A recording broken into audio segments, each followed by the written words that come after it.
नमस्ते, म दीपक सिंह। मैले चाहिँ यो इन्टरनेटको बारेमा केही कुराहरू सिकाउन गइरहेको छु।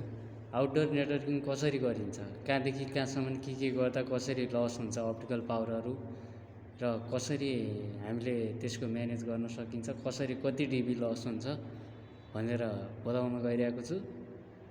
हजुरहरूले भिडियो लास्टसम्म हेरेर साथ दिनुहोला। र मेरो युट्युब च्यानलमा नयाँ हुनुहुन्छ भने लाइक सब्सक्राइब गरेर साथ दिनु होला है त। बाँकी कुरा चाहिँ हामीले भिडियोभित्र भन्दैछौँ। र हामीले यो अहिले चाहिँ इन्डोरको लागि छौँ है त। जुन मैले हजुरहरूलाई यो देखाइरहेको छु यो चाहिँ इन्डोरको लागि सर्भरहरू हो होइन। आउटडोरको लागि मैले चाहिँ हजुरहरूलाई केही कुराहरू आज बताउन गइरहेको छु। हस्, थ्याङ्क यू। यो हाम्रो जुन ओएलटीहरू हुन्छ है, हामीले एउटा इन्टरनेटको बारेमा सूची तयारी पारेका छौँ।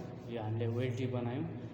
ओएलटीदेखि हाम्रो 1 किलोमिटर अगाडि गएर यहाँनिर स्प्लिटर बस्यो होइन। यसमा चाहिँ कस्तो हुन्छ भने हामीले जुनसुकै पनि कस्टमरलाई हामीले कनेक्सन दिँदाखेरि हामीले इन्टरनेट केबलको युज गर्नुपर्ने हुन्छ है। इन्टरनेट केबलको युज गर्नलाई के हुन्छ भने कुनै पनि कस्टमरहरूलाई कनेक्सन दिनको लागि हामीले बजारमा इन्टरनेट व्यापार बिजनेस गर्नको लागि चाहिँ के गर्नुपर्छ भने सबभन्दा स्टार्टमा चाहिँ हामीले ओएलटी राख्नुपर्ने हुन्छ। ओएलटीबाट हामीले फाइबरहरू आउट गरेर कति किलोमिटरको डिस्टेन्समा छ त यहाँ चाहिँ हाम्रो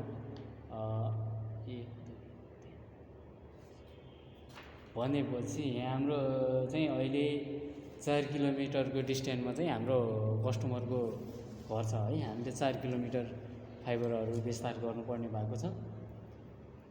हामीले कसरी गर्छौँ भने सिधै पबदेखि नै हाम्रो बाहिर निस्कियो भने 1 किलोमिटरदेखि 2 किलोमिटरसम्मको बिचमा चाहिँ हामीले एउटा कपलर स्प्लिटर युज गर्नुपर्ने हुन्छ है। स्प्लिटरमा लाग्ने जुन यो ओएलटीबाट इफोनको भयो भने माइनस जिफोन भयो भने -7 फाल्छ है। इफोन भयो भने -5। हामीले ओएलटीबाट आउट हो यसमा चाहिँ कति लस हुन्छ, कति डिबी कहाँ लस हुन्छ भन्ने है। हामीले जुन यो स्प्लिटरहरू युज हुन्छ त्यसमा चाहिँ 0.5 चाहिँ हाम्रो अप्टिकल पावर लस हुन्छ है त एउटा जोइनमा। र अर्को के छ भने यो हाम्रो जुन जिफोनको कुरा गरौँ, हामी लास्ट जिफोनमा चाहिँ -7 फाल्छ भने हामी कस्टमरको घर जाउन्जेलसम्म 3 किलोमिटरमा कति डिबी लसमा पर्ने भयौँ भने 0.51 0.523 भनेपछि हामीले कस्टमरको घरको अन्तिमसम्म चाहिँ -17 देखि -19सम्म चाहिँ पावर पुर्याउन सकिने भयो। प्लस यसमा फालेको हुन्छ जस्तै आउट फाल्दाखेरि प्लसमा फालेको हुन्छ, +7 फालेको हुन्छ है। हामीले कस्टमरको घरसम्म माइनसमा पुर्याउँछौँ।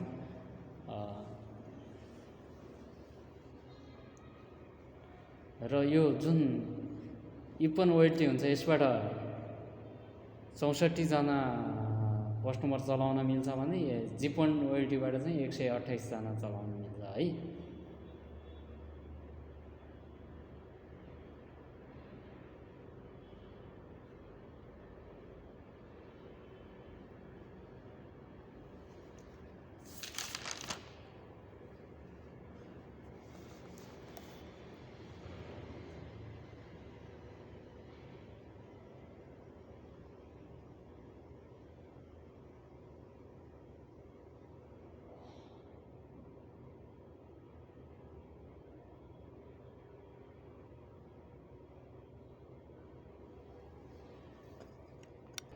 जस्तो हाम्रो के हुन्छ भने कस्टमरको घरहरूमा चाहिँ हामीले इन्टरनेट सोलो भन्ने त्यस्तो सोलो इस्युहरू आउँछ नि।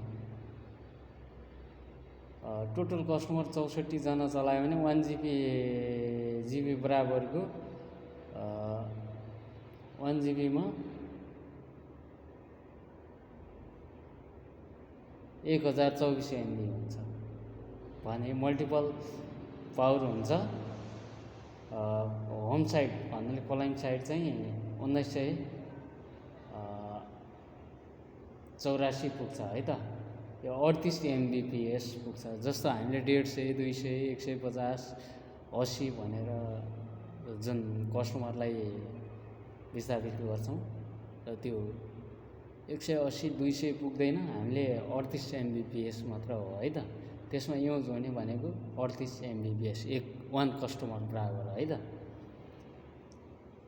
इनपुटमा 64 टोटल हुन्छ भने कस्टमर युज गर्न मिल्छ।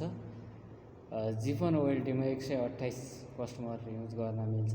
FTTH को फुल फर्म के हो भने जुन एफ भनेको फाइबर, टी भनेको टु द, अर्को टी भनेको the, fibre to the customer हो, कस्टमर साइड भन्छ है। कस्टमर यो FTTH हामीले इन्टरनेट विस्तार गर्नलाई म केही कुराहरू यहाँ पनि सिकाइरहेको छु। हाम्रो ओएलटी भयो भने यहाँदेखि यहाँ आएर स्प्लिटर युज भयो, यहाँ चाहिँ जोइन्ट ट्रङ लिङ्क भयो है त 1 किलोमिटर। अनि अर्को यहाँदेखि यहाँ आएर 1 किलोमिटरमा 2 किलोमिटरमा स्प्लिटर बस्यो जोइन्ट ट्रङ लिङ्क। 3 किलोमिटरमा आएर पनि यहाँ 3 किलोमिटर डिस्टेन्स भनेको छ है। यहाँ पनि स्प्लिटर जोइन्ट भयो, यो चाहिँ ट्रङ लिङ्क नै पऱ्यो। अनि त्यहाँबाट फेरि 500 मिटर अगाडि आएर स्प्लिटर कपलर भनेर भन्यो, होम साइड भनेर भनिरहेको छ है। यो भनेको कपलर भनेको के हो भने हाम्रो डिस्ट्रिब्युसन बक्स हो होइन। यो जुन हामीले फाइबर एन्ड गरेर हामीले कस्टमरलाई होमसम्म दिन सकिन्छ है त। यसमा लस कति आउँछ भने यो पबदेखि होमसम्म पुर्याउनलाई 1.8 आउँछ है लसेस चाहिँ। स्प्लिटर लस चाहिँ 10.5 dBm नर्मल हुन्छ। प्याचकट लस चाहिँ 0.5 नर्मल हुन्छ। क्लाइन्ट साइड स्प्लिटर भनेको यो जुन हाम्रो क्लाइन्ट साइडमा चाहिँ जुन यो डिस्ट्रिब्युटर बक्समा चाहिँ युज हुन्छ, हामीले डिबी बक्स भन्छौँ है, त्यसमा पनि लस हुन्छ। 2K 1K यो भनेको डिस्टेन्स हो है त। ल हस्, थ्याङ्क यू। यस्तै भिडियोहरू आइरहनेछ, हजुरहरूले हेरेर साथ दिनु होला। धन्यवाद।